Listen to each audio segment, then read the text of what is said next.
Here we go. This is the Skip Bayless Show, episode 72. As always, this is the undisputed, everything I cannot share with you during Undisputed, which will return with nuclear force on August 28th. On today's show, I will tell you what, to me anyway, are several astonishing stories about my early days in television and how close we came to there being no First Take, which would have meant there would be no Undisputed, which will return on August 28th. Today, I will tell you what I was in awe about and what I was scared about as I watched Victor Wembanyama's two-game NBA debut in the Summer League. Today, I will review Indiana Jones and the Dial of Destiny, and I will admit to you in detail why I'm just a sucker for these summer blockbusters. I'm there. And as always, I will answer several of your provocative questions, including one about would Michael Jordan have been good at debating? No. I'll answer that in just a moment. First up, as always, it is not to be skipped. Did an interview over the weekend with The Athletic for a story about the early days of First Take. A story that's now out on, as they say, the newsstands. You can call it up and read it if you so choose. I was blessed to be a pretty important part of the rise of that show and of the TV debate genre in general. I was in the eye of those storms. I bring this up now because the writer who interviewed me over the weekend, Stephen J. Nesbitt, asked me a lot of good questions, asked me one great question near the end of our interview time. Stephen Nesbitt asked me, what if First Take hadn't taken off in 2011 when we turned it from cold pizza into a 2-hour all-debate show? What if it hadn't gone anywhere? What if it had failed? The answer is, I don't know. What if? We all have a lot of what ifs. All I can tell you is I have been blessed again and again and again. I've had some dark days and nights. I've had a lot of very early mornings, as you know, out here in LA, and likewise 3 hours east of here in all my days in Bristol, Connecticut at ESPN. I've had early mornings, I've had long days, I've had sleepless nights, I've hit a lot of forks in the road, any one of which you could have stuck in me if things had gone just a little bit differently. So I'm going to tell you 2 or 3 of these stories just to show you how astonishing it was that I'm sitting here right now. Stories that I don't think made it into the Athletic piece that you can read if you so choose. But allow me to start from the start. This was July of 2006. I'm sorry, I'm backwards on that. Let me reconstruct that. This would be July of, I started in 2004. Sorry about that. Again, this is a long time ago, so if I do my math correctly now, we're up to 19 years, we're going on 20 years ago.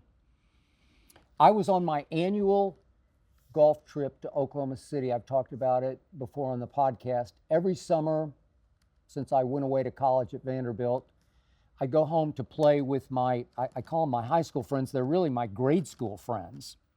Play golf. Lincoln Park, Lincoln East, Lincoln West. I'm going next week, as a matter of fact. And on this trip back in 2004, we're getting ready to go out to play Lincoln East. And I'm, as usual, upstairs in my friend Craig Humphrey's exercise room on his treadmill, flipping around, trying to get something that I like on television to get me through my 1-hour treadmill. Down a flight of stairs in the kitchen below me, Craig and several of my other friends are all having breakfast. They can hear me if I yell down the stairway to the kitchen. And I'm flipping around and I land on a show called Cold Pizza that I'd never watched before. I'd heard of it, but I hadn't watched it. Just a couple of days after Wimbledon, they're going to have Maria Sharapova on. And I must tell you, I thought it was so bad because it was so different than anything I'd ever seen in sports television that I yelled down the stairs and I said, "Hey, you guys, turn on ESPN2 right now. Check out this show called Cold Pizza." It's so bad, it's embarrassing. That's what I yelled down the stairs. That's pretty much quote unquote. Would you believe that a month later, I was hired to be on that show, the show that I ripped? I was hired to be on it by one Mark Shapiro, then running ESPN, who called me and said, "Hey, I need you to come to New York and try to help save my baby, my morning show that we've created." I think it had been up and running for 6 or 8 months at that point. Mark told me that it hadn't registered yet in the ratings, that it hadn't been able to do above zeros. I don't know if that's true, but that's what he told me. Mark Shapiro told me the first time we spoke on the phone that I don't know if Cold Pizza will last another week, another month, or 10 years. And the truth is, Cold Pizza is still going now, and you could maybe stretch, but you could call it either First Take or Undisputed because they're both still the roots of Cold Pizza. So I plunged. I'd always wanted to do a daily morning show or some sort of daily TV show, see if I had the chops for it. And I pulled up stakes and moved to New York. And we tried to add a debate component to the show because Mark knew that was my forte, that was my strength. That's what I had done on Jim Rome shows, on pre-Monday Night Football shows, Monday Night Countdown on ESPN, led by the great Mike Tirico, worked with Sterling Sharp, worked with Joe Theismann, worked with Phil Simms, and in debate format, I worked with Michael Wilbon and Mitch Albom in what we called Knights of the Round Table. Mark knew all this and knew that's who I was and what I did. Woody Page had already been hired on Cold Pizza. Woody has a little more entertainer in him than I probably do. He can play the morning clown a little better than I can, so he was going to be the lighter half of the duo. But we wanted to debate sports, which Mark thought had worked before on the network and might help save Cold Pizza, a story that was a show that was built more around the GMA model, loosely based on sports with a little bit of sports in it. So the day before we launched on September 6th of 2004, we had one dry run, one very brief rehearsal of one dummied up sports topic. Me versus Woody with Jay Crawford moderating. I don't remember what the topic was because it was completely forgettable. And I'm not big on rehearsals, so I played half speed. I went about 50% of the force I try to bring every day on Undisputed. I thought they just needed to see if the graphics worked, see if everything fired on time. I wasn't really thinking about debating. I was just trying to help them get through one dry run to make sure all the equipment functioned on time correctly. We got halfway through our 4 or 5 minute debate. We probably did 2 or 3 minutes. And our showrunner, named Brian Donlin, who ultimately became a good friend of mine, a man who had done nothing but morning television shows in New York City, general interest shows, not sports shows. Brian Donlin was in the control room. We were at the old New Yorker Hotel in the basement where our studio was, 34th and 8th in Manhattan. Brian Donlin came literally running out of the control room onto the floor where our set was. And Brian Donlin screamed at me, pardon my language, "You are way too fucking hot for morning television. said Brian Donlin to me in front of Woody and Jay and obviously the crew listening in the control room. He didn't mean it as a personal attack. He just meant that my style, in his eyes, wouldn't work on what he knew worked on morning television. I was too passionate. I was too emotional. I was too loud. I was too excited. I was too me. And I sat back, shocked by his reaction, because I was playing half speed. And I said, with all due respect, Brian, I barely knew him. I said, given the ratings you've had so far for this show, maybe this is exactly what you do need on Cold Pizza. Was it ever? So my point to you is, what if my confidence had been rocked by that? It could have been. I was a fish out of water. I was overwhelmed. I'm in New York City on a show that's struggling, if not failing.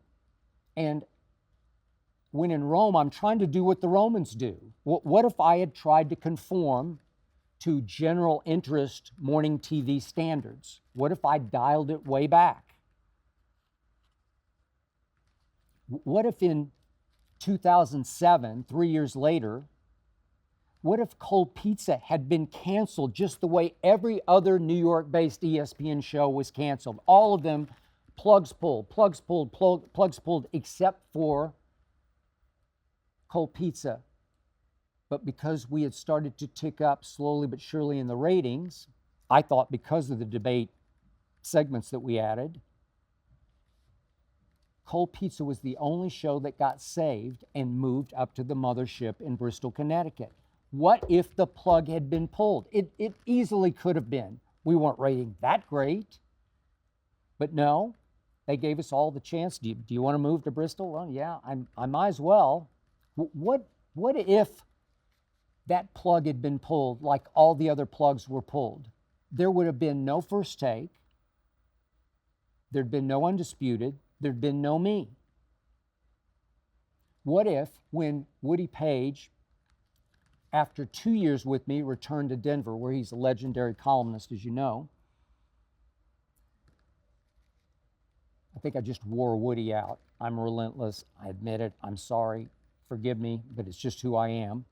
But what if we hadn't adopted sort of a Skip versus the world format over our final year in New York City in 2007? We went out and found Chris Broussard. We went out and found Rob Parker. We went out and found Jamel Hill. We went out and found Michael Smith. We went out and found the 2 live Stews. Galen Gordon had a lot to do with that as our producer of the show at that point. I pushed to bring all these people to New York on a rotating basis. Each would get a week. And we began to click with this new rotation of quote unquote Skip versus the world. So what if none of this had worked? What if we hadn't been moved up to Bristol? And what if we hadn't toiled in obscurity? Remember, it was a long time from we moved in May of 2007 until we took off in 2011, as you can read in the Athletic story. It felt like we did toil in relative obscurity over that sort of 3-ish year period. But our ratings continued to tick up. And there was a crucial meeting in, I'm going to guess, 2010-ish in Bristol. Our showrunners of what was still Cold Pizza, it was rebranded as First Take, but we were still doing all the same segments. We do our pet segments, we do ballpark food segments, we do cigar segments, we do non-sports-ish sort of segments, because that's who we were, and that was our identity from the start. But we continued to do what was called First and 10, which is 4 downs of 4 debate segments. which frankly, over those 3 years, shrank a little bit because the producers of the show didn't love them. Nobody in Bristol seemed to love them. So we toiled in obscurity. Very easily, we could have been canceled at any moment, but somehow we weren't. Then came a fateful staff meeting in which we had a ratings guru come up from New York named Barry Blinn. Loved him. Always put on a great show as he explained to you, as he broke down why your show was working or not working. Barry didn't really know Cold Pizza. He didn't really watch it or get it. He just knew what the numbers said. So he took our cumulative ratings for the previous year, and with the whole staff assembled, he put them up on a big screen so that he could show what happened cumulatively over time. Guess what happened? Every show, there was a spike 4 times. Big spike. Pew, pew, pew, pew. I'll celebrate with a quick drink of dew. In said meeting, I was sitting in the very back with my guy, Rob Parker, and Barry Blinn says to the whole group, most of them Cold Pizza-ites, folks, you need to go back and study your rundowns for the past year and figure out which segments you're doing are causing these spikes. Are they interviews? Are they pet segments? Are they what segments? You need to get your heads together and figure it out and just do more of that, because you're having some remarkable spikes 4 times a show. Rob Parker in the back, then a Detroit columnist, he's elbowing me saying, say something, speak up. I said, I can't do it in front of these people. Nobody wanted to hear what I had to say. And I don't blame them. So I began to talk to our showrunner at the time, named David Brofsky, another good friend of mine, about why I believed that those spikes were tied to 1st and 10, to downs 1st, 2nd, 3rd, and 4th down. And David didn't disagree with me, but he wasn't sure about it. But he did agree that we should have a big discussion about expanding the debate segments in yet another big staff meeting. This one was about to change my life. So we meet in our same conference room we met in every morning, except this was in the afternoon. Everybody was there, including Jay Crawford, Dana Jacobson, our very talented talent who basically ran the show and alternated moderating 1st and 10, refereeing 1st and 10, which was still sort of Skip versus the world in our same rotation. And as I walked into the room, David Brofsky, our showrunner, waved me up to the front. He said, I reserved a seat right here beside me at the front. I said, okay. And David opened the show and said, and I quote, Skip has something he'd like to say. And I looked sideways at David like, what? I said, I thought you were going to run the meet. No, this is your baby. You tell them what you've told me about expanding our debate segments. Well, this was painfully awkward for me. I was telling a group of people the very last thing they wanted to hear, that I wanted to cut some of their parts of the show and add on to my parts of the show because I thought it was valuable to the show. Nobody wanted to hear that. I must have rambled with my pathetic plea for 15-ish minutes off the top of my head, not prepared for this. I'm speaking to Jay and Dana about cutting their time. It wasn't going well. It obviously was very poorly received. Yet at the very far end of the table sat a woman I did not know named Marcia Keegan. She had just been appointed to oversee 4 different ESPN shows. First Take, Mike and Mike, Numbers Never Lie, Sports Nation. Very new to the job. She was all ears on what I had to say about the rating spikes and how I thought First and 10 should get a little more airtime.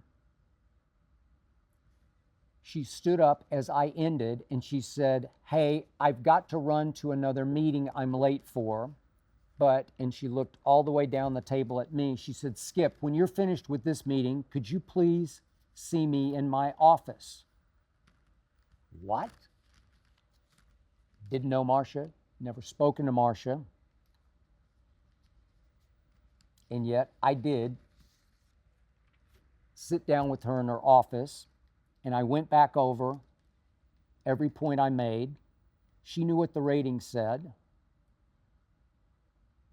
Marcia was a lawyer by trade with an HR background. She didn't pretend to have any more than a working knowledge of sports, but she certainly knew people and she knew TV ratings, and she had a very good sense of what worked and what did not. She told me she liked every point that I made.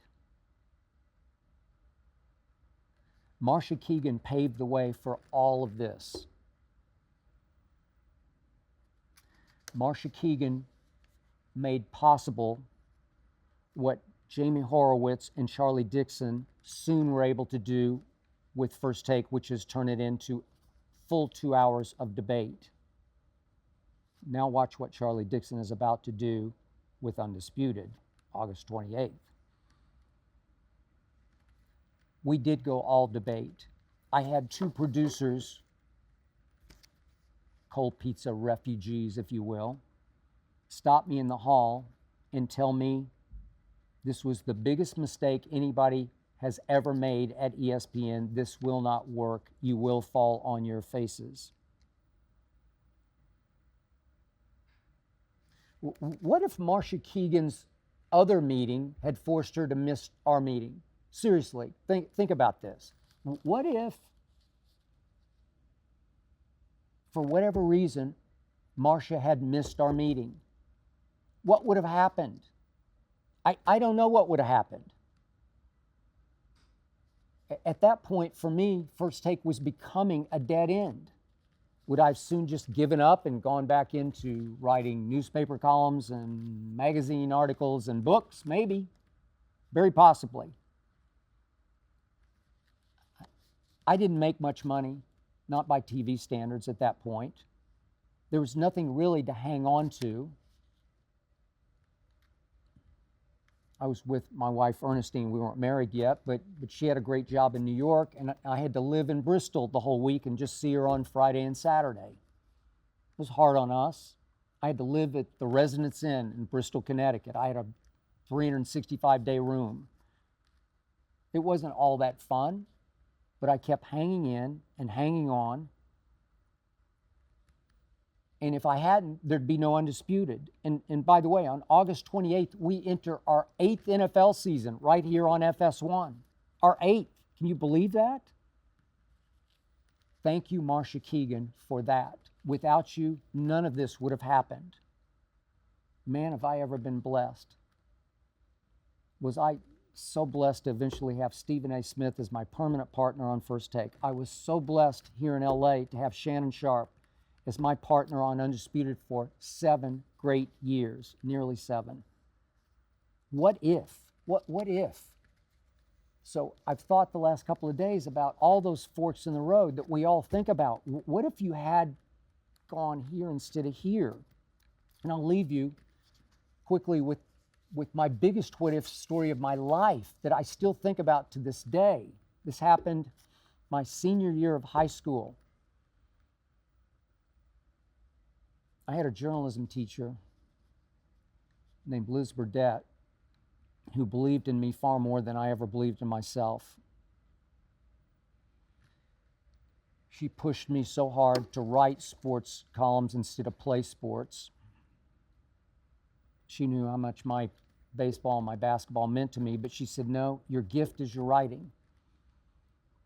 She entered me in a very prestigious scholarship competition for sports writing. It's called the Grantland Rice Scholarship, given annually at Vanderbilt University. It's a full ride. In those days, it was a full ride.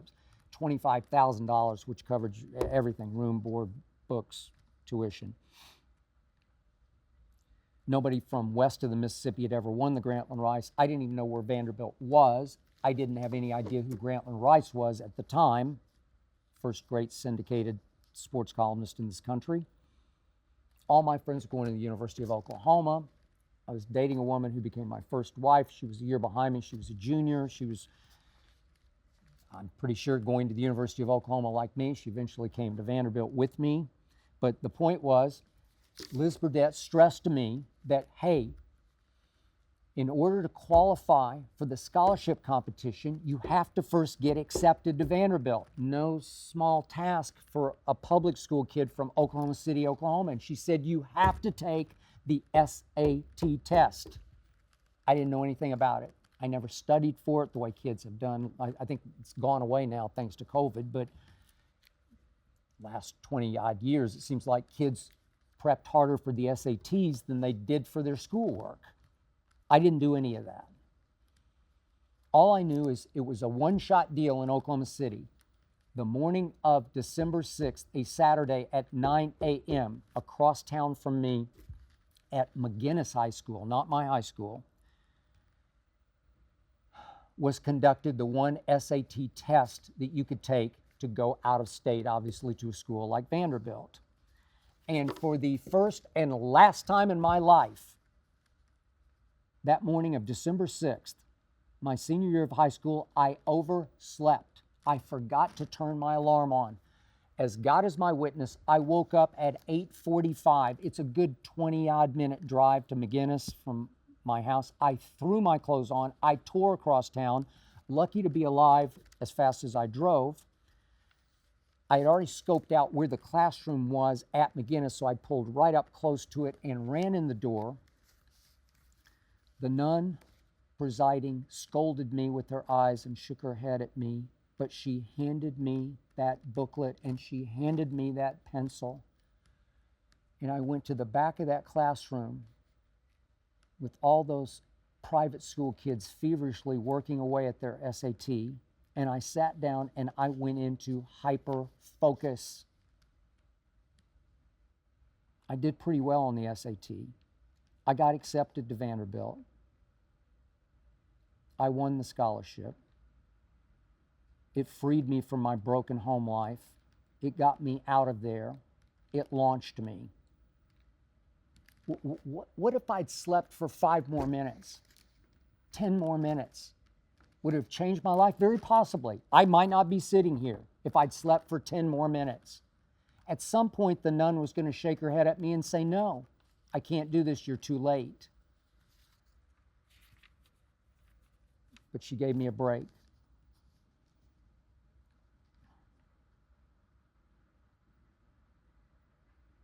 I have been so blessed.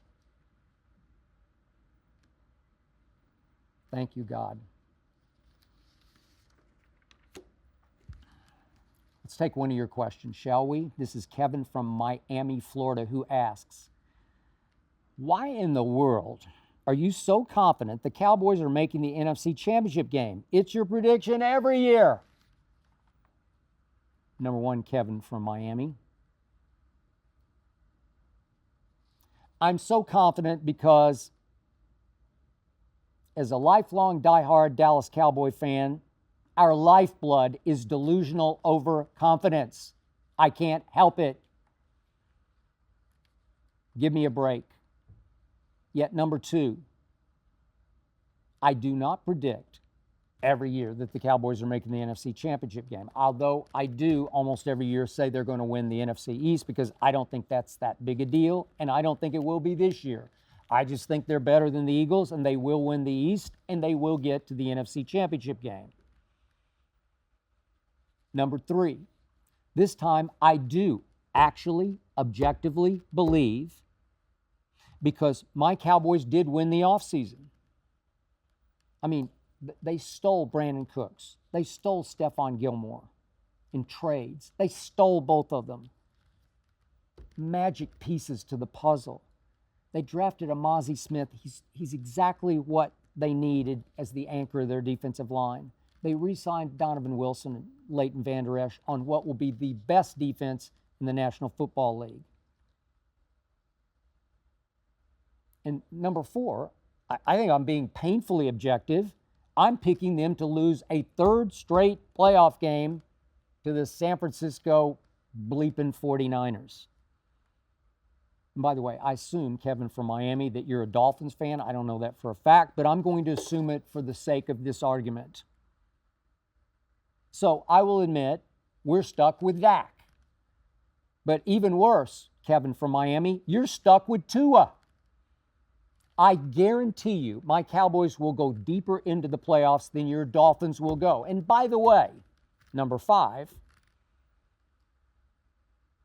we, as in Dallas Cowboys, won our first Super Bowl courtesy of your Miami Dolphins. That came on January 16th of 1972. Thank you very much. So there.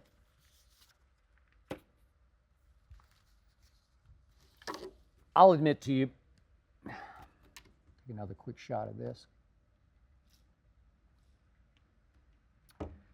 I was surprised by all the buzz detonated by Victor Wembanyama's Summer League debut, and then by the hype generated even for Sunday evening's second game that he played. Scary lousy in game 1, as you probably know, 9 points, 2 of 13 from the floor, 1 of 6 from 3, but he did have 5 blocks, okay? Showed some huge, literally huge potential in game 2 with 27 points and 12 boards and 3 blocks, 9 of 14 from the floor, made a couple of threes in 4 attempts, and made 7 of 12 free throws. Not bad. But Wemby's debut attention actually rivaled LeBron's. Remember, he opened regular season game at Sacramento. That was the first one that we all fixated on. And I got to tell you, it offended me because Wemby's not in LeBron's league. Here I am, a LeBron quote-unquote critic. I like a lot of things about LeBron, but I tell the truth about him. But here I am, the critic of LeBron and a longtime Spurs fan, and I was offended by any comparisons to LeBron's debut. And I was even offended that Wemby's debut easily eclipsed Zion's. I remain a Zion fan. I know all the negatives off the floor, off the court, on the court, weight, injuries. I got it all. Does he care enough? I don't know. I just know when he's right, he is really right. He is a wrecking ball of an offensive player, the likes of which I've never seen. Talking about Zion. Just in pure offensive impact, there is no way that at 19, Wemby is going to have I'm talking about pure offensive impact that LeBron had when he was 18 or Zion had when he was 19. So to me, the reaction to Wemby has been this runaway internet overreaction. I know LeBron himself didn't help matters because he called Wemby an alien at, 7'3.5". Called him an alien, so that helped detonate. But am I seeing the next Kareem Abdul-Jabbar? No, I am not. Okay, I know that Kareem actually was in the front row for Wemby's debut in Las Vegas, the Game 1 debut. That didn't help calm the hype. But I'm not seeing alien here, LeBron. I'm sorry, I'm just not seeing it. I'm not seeing the next dominant superstar. Hope I'm wrong about that, but I'm just telling you the truth of what I saw in a very small sample size.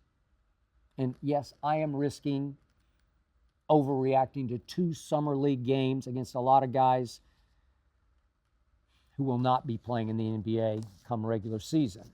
Okay, so what did I love about the early glimpses of Wemby? Well, obviously, I love his sheer height and length. When you combine it with the skill that he already has, he's going to be very good just on sheer presence alone. He's going to be an immediate factor just because he's a thing. He's 7'3.5" with a lot of early skill. He has been very well taught. just in defensive presence alone. He can just stand in the lane and bother shots, if not block shots. So I give you that. But I'm not seeing the kind of quick jumper that Chet Holmgren already is. If you've watched Chet Holmgren at Gonzaga, or even as we saw a glimpse of him in the Summer League last year before he got hurt, quick jumper, springy, great timing on his block shots, and really has joy in blocking shots that I don't see yet in Wemby. But I do love the fact Wemby is already so skilled with his left hand. LeBron, ambidextrous, because he's naturally born left-handed, so he's ambidextrous as he drives the basketball to the rim, which is why he's the greatest driver of the basketball I've ever seen at 6'9", 260 or 70 pounds. Now, what did I just like about Wemby? Well, I do like his shooting mechanics. Again, very well taught, very well coached. On longer outside the lane shots, he's got a perfect shooting motion with a ridiculous rainbow arc to every shot. Gives you a shot, gives you a chance. Gives you a chance to ultimately turn into a lethally decent three-point shooter at 7'3 and a half. Maybe a three-point shooter that could rival LeBron's career 34%. And by the way, does anybody but me remember that LeBron, after he passed Kareem as to become the greatest all-time scorer in the history of the NBA, that in the playoffs, LeBron set the all-time playoff record for consecutive missed three-point shots, 20 in a row that he missed? But I digress. Now for what I did not love in my first two glimpses of Wemby. He has no obvious athletic explosiveness. I know he's enormously tall, but I don't even see any great hand quickness that you see in a Jokic or a Luka. They just have great hand quickness. Everything with Wemby is in slower motion. Yet his approach to basketball, just his body language on the floor, suggests to me that there's a little man trapped inside this towering human that is Wemby. He loves to dribble the ball up the court himself.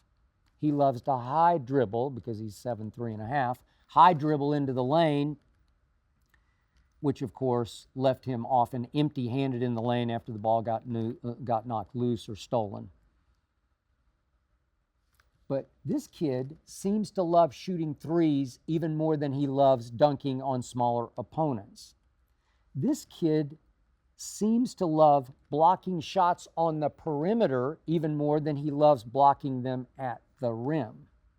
I realize it's just 19, but I don't know that I'm sensing any real killer will in him, that will to dominate with his height and his length, to just destroy in the paint and at the rim. Kareem had that early on. If you saw any of Kareem at Power Memorial High School in New York, if you saw him, freshman couldn't play at UCLA, but if you saw him on the freshman team, or then what happened thereafter, he had killer will. Obviously, the early years in Milwaukee, you could just see it. He and Oscar won a championship together. Kareem at 7'2". His body language was just, I'm better than anybody on this basketball court. Every time he stepped on it, he thought he was better because he just was. Wilt Chamberlain, I don't know if any of you out there got to see, maybe you see the old clips. 7 feet, 1 inch tall, they call him the Big Dipper, but you could just see him at Kansas. I'm old enough to have seen him play in college at Kansas. Got to the final against North Carolina. Did lose, but saw him early on in Philadelphia. Wilt just embraced the fact that he was the Big Dipper at 7'1", and that he was just so much more physically powerful than anybody who attempted to guard him. Now, Bill Russell at only 6'9" had Wilt's number, because the great, now late Bill Russell could outsmart and out-tough and out-hustle and just out-intangible Wilt. But just look at Wilt's numbers. I mean, in his third year in the league, he averaged 50 points and 26 rebounds. I know there were more possessions back in the day, but he was a Goliath who wasn't going to let a bunch of little Davids slay him with any slingshots. remember, in the Summer League opener this year, Wemby got dunked on by a 6'10" guy named Kai Jones. I was shocked by that. He got posterized. I was horrified by that as a Spurs fan. Again, maybe I'm overreacting, but I just wonder about Victor's intangibles. Not sure about them. Will he prove to have the edge that the monster did that was created by Victor Frankenstein? Will he have that kind of edge to him ultimately? Will he develop a physicality that LeBron clearly had at 18, Zion at 19? Or even the subtle physicality that the great Tim Duncan had coming out of Wake at age 22. Called him the big fundamental. Shaq called him that. Because he played with such forceful finesse. Trust me, Tim Duncan was a quiet force, but he was a physical force. And by the way, speaking of Tim Duncan, did Tim ever have anything happen to him off the floor that you can remember? No. Wemby had the incident with Britney Spears. I don't know what happened. It was just weirdness. But is that going to be his MO, his history in the league, that weird things happen off the court to him? He's got bodyguards. I don't think Tim ever had a bodyguard. I could be wrong, but nothing like Britney Spears saying, "Sir, sir," ever happened to Tim Duncan. No big deal. I just bring it up because it became a big deal. Maybe Wemby does develop that unstoppable, unquenchable sort of thirst and desire to dominate, win championships, multiple championships. Maybe that'll slowly emerge over the years. Maybe Greg Popovich can coach or maybe coax those qualities out of Wemby. But I've made it clear, I've never been a big Pop fan. It's just too much of a media bully for my taste. Too much of a Belichick, who is mostly a product of Brady, just the way Pop's greatness was made to me by Tim Duncan's leadership and dominance. Didn't Pop say once upon a time, and oh, by the way, Pop also got courtesy of R.C. Buford. He had Manu Ginobili's clutch toughness. He had Tony Parker's extreme quickness. One year, Tony Parker led the NBA in points in the paint because he could get to the rim so quick at 6 feet tall, 6'1" maybe. And of course, in the end, he had Kawhi's two-way greatness. But remember, it was Greg Popovich who said repeatedly, and I quote him, "When Timmy walks out that door, I'll be right behind him." Timmy walked out that door 7 years ago. And since Pop did alienate Kawhi, and Kawhi forced the trade to Toronto, does Pop look like the greatest coach in NBA history? No, he has not. But now that the Spurs hit the lottery, the Peter Holt family still in charge of the Spurs, the ones who elevated Pop from the beginning in 1996 from GM to coach, they have extended his deal with a 5-year, $80 million contract. So they're reaching into the future by reaching back into their past, hopefully to recapture the dynastic black and silver glory years. I don't have any problem with Pop's age at 74. That's no problem at all. But is he really the right guy to nurture Victor? I am shaky about this. Pop has a huge ego. Pop is the face of that franchise. He is the biggest star in San Antonio. At least he was until Wemby walked in the door and then walked in the Las Vegas door in the Summer League. Pop will want to impose his will on Wemby. And again, I'm not sure how much will that Wemby has to impose on the NBA. Pop will want to tear the kid down so he can take credit for building him up. And I'll say it again. I just hope Pop doesn't permanently alienate Wemby the way he did Kawhi. This will bear watching closely. By the way, I found it fascinating that suddenly Pop is making more money than Wemby will in his first, whatever his rookie contract lasts, 2 or 3 years. Wemby's deal calls for him to make 12 this coming basketball season, then 13, then 13.3 finishing with 17.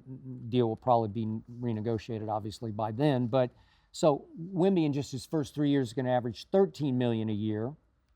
Pop makes $16 million a year. I believe it was vitally important to Pop for Wemby to know that he does not make more money than Pop makes. Will Wemby ultimately put Pop back on the map, then turn back into genius Pop again? I sure hope so for the sake of Spurs fans. But in 2 measly Summer League games, I just didn't see it. Not yet. Question from you. This is from Brent from Las Vegas. Do you think Michael Jordan would be good at debating? It's a great question. I believe Michael Jordan would be a terrible debater because, number one, he'd be like, you're challenging my opinion? And number two, if Mike did allow you to challenge his opinion, he very possibly would lose said sports debate because he played basketball far better than he was able to demonstrate knowing basketball, as in team building, as in knowing who can play and who cannot play. Obviously, the greatest player ever in any sport, in my opinion, proved to be the worst GM and team builder in the history of the NBA, and I don't think it's even close. Huge part of sports debates is the ability to predict who can play and who can't, who can win and who can't. So the bottom line is, I seriously doubt you'll ever see Michael Jeffrey Jordan engage in a public sports debate because for Mike, bad idea. This is Gore from Paramus, New Jersey. Would you ever write a take or respond to a topic using AI? Huh? Gore, wait, you're asking me that question? Gore, I thought you had more respect for me. I am deeply offended by your question. I believe with all my heart and soul, I would be the last man on earth to stoop to needing or wanting an AI take or response. I would die before I would stoop to using artificial intelligence to reinforce my points. Artificial is the last thing I am, the very, very last thing I am. And because it came up in the Athletic piece that's up there now, if you choose to read it, about the early days of First Take, again, big questions revolving around early First Take. Did we trick up the debates? Were they artificially induced? Did we just pick a side to pick a side? Trust me, as God is my witness, never, ever, ever. I still read, as I did in the Athletic piece, that my takes are way out. No, they're not. I dare you to show me one take of mine that's way out there. I dare you right here, right now, to tell me I've been wrong about anything I've ever said, because I don't believe I have. I don't think my takes are against the grain or out there. I just think they're real and they're right. I'm saying what a lot of people actually think. They're afraid to say. I'm fearless in my takes. But my opinions are strictly my opinions. If Stephen A. or Shannon disagreed with me, they disagreed. If they agreed, they agreed. But we never tricked it up. We never contrived. Not once. Not ever, ever. Trust me, as God is my witness. And that's as strong as I can get. There is nothing phony or fraudulent or inauthentic or contrived or tricked up about one word that comes out of my mouth on television. Not one word. I'm as real as I can get. You can like it or not. You can love me or hate me. But man, Gore, I hate this question. But I'm actually glad you asked it so I could answer it. Before I give you a quick review of Indiana Jones and the Dial of Destiny, I remind you, I saw the first Indiana Jones, Raiders of the Lost Ark. Take another quick swig of dew here. It's hot outside. I saw Raiders on Sunday afternoon, June the 14th of 1981. I've got one of those biographical memories. I can remember every movie I saw, with whom I saw it, and where. I saw it in a theater in Oak Cliff, just south of Dallas, with Nancy Nichols, my girlfriend at the time. I lived in Kessler Park, near downtown Dallas. I wasn't the biggest Harrison Ford fan. I wasn't a big Karen Allen fan at the time. But look, this was Steven Spielberg meets George Lucas. This was supposed to be America's answer to James Bond, and I was the biggest James Bond fan and remain so. So I just went to Raiders just to see what all the hubbub was about. And Raiders knocked me right out of my seat. They didn't have the great seats we have now, that you can readjust, and the cup holders. Didn't have those seats. But I got knocked out of my seat at that theater in Oak Cliff. I guess that, Raiders of the Lost Ark, was the first really big summer blockbuster. And man, did it ever bust my block. After I saw Dial of Destiny the other day, I went straight home and I watched Raiders again, Raiders of the Lost Ark. I watched it again for the first time since I watched it the first time. So it would be the second time I ever watched Raiders.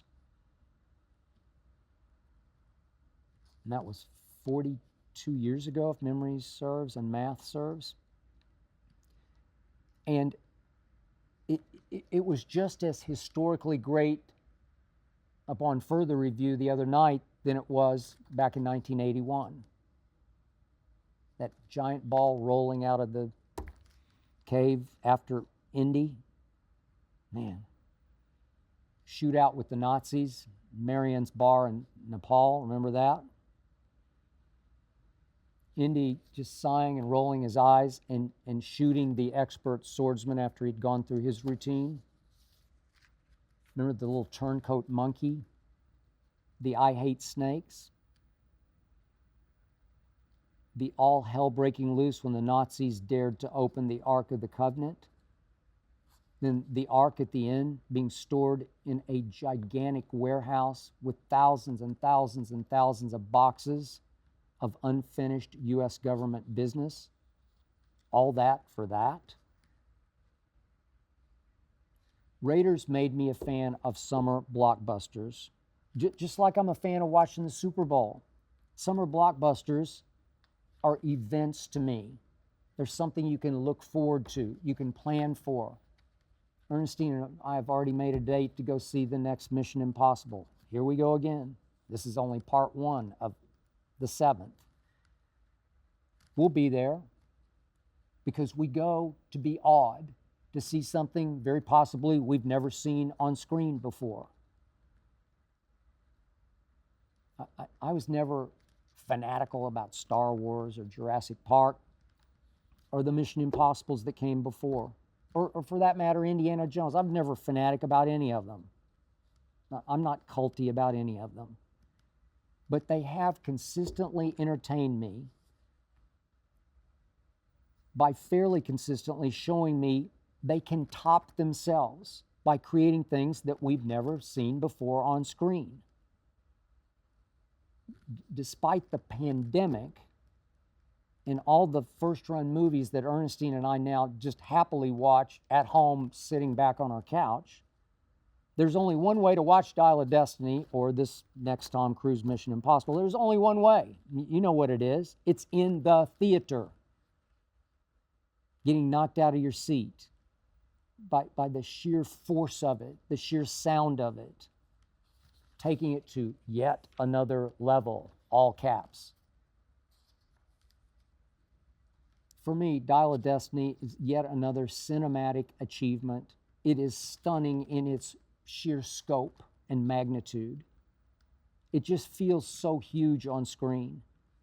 It's such a spectacle that you almost feel like you should go back to the box office when it ends and throw down a few more bucks because you didn't pay enough to see it. That's how I felt when it ended. Talk about bang for your bucks, man. Now, I'll be the first to admit, I did doze a couple times as the Nazis chased and chased and chased Indy and Wombat, his sort of female sidekick in this.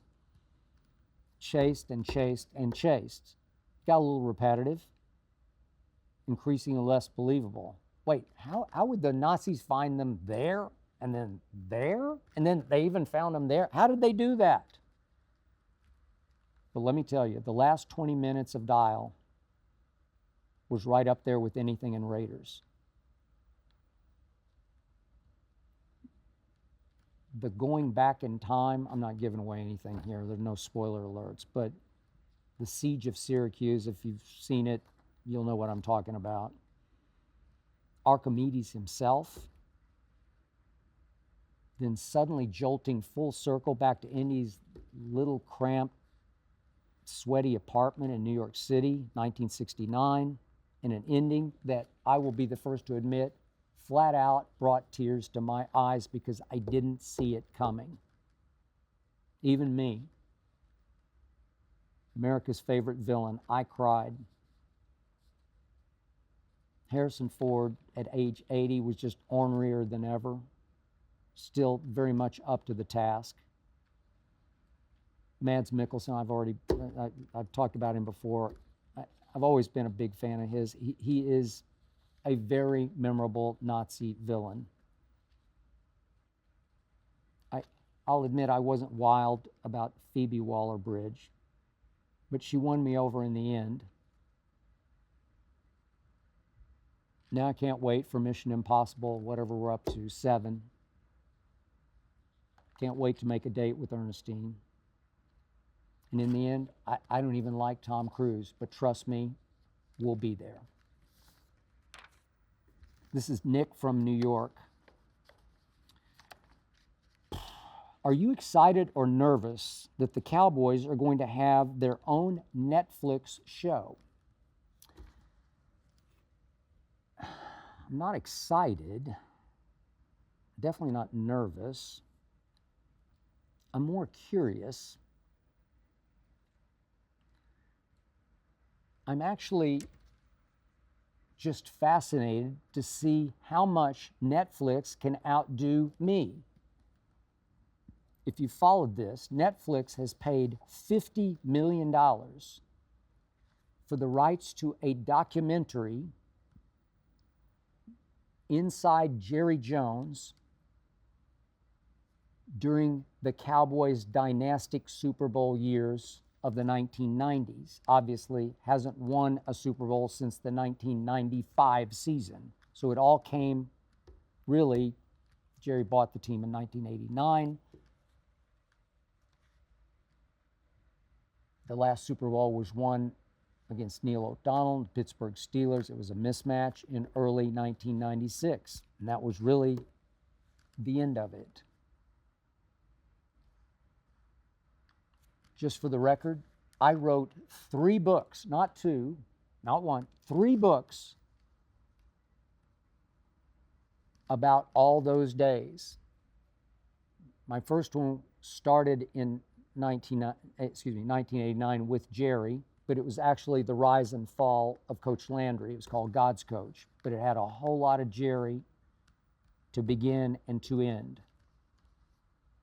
My second book, called The Boys, predicted that Jimmy and Jerry would not last together. I took a lot of flack for that one, and they didn't last. And my final of the trilogy, Hellbent, was about just the 1995 Cowboys, that star-studded team that managed to win a championship in spite of all their selves. it was something to see from the inside out. I didn't pay a single penny for all the access I had to Jerry Jones. He was great to me.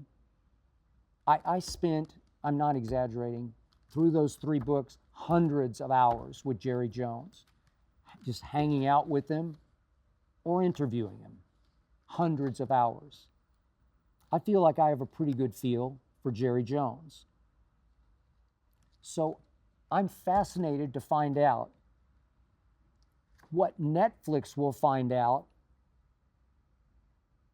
that is above and beyond what I had in my 3 books. Surely it's much more for $50 million?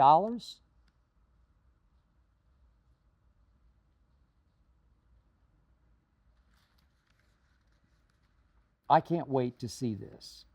I have a very vested interest in this. In fact,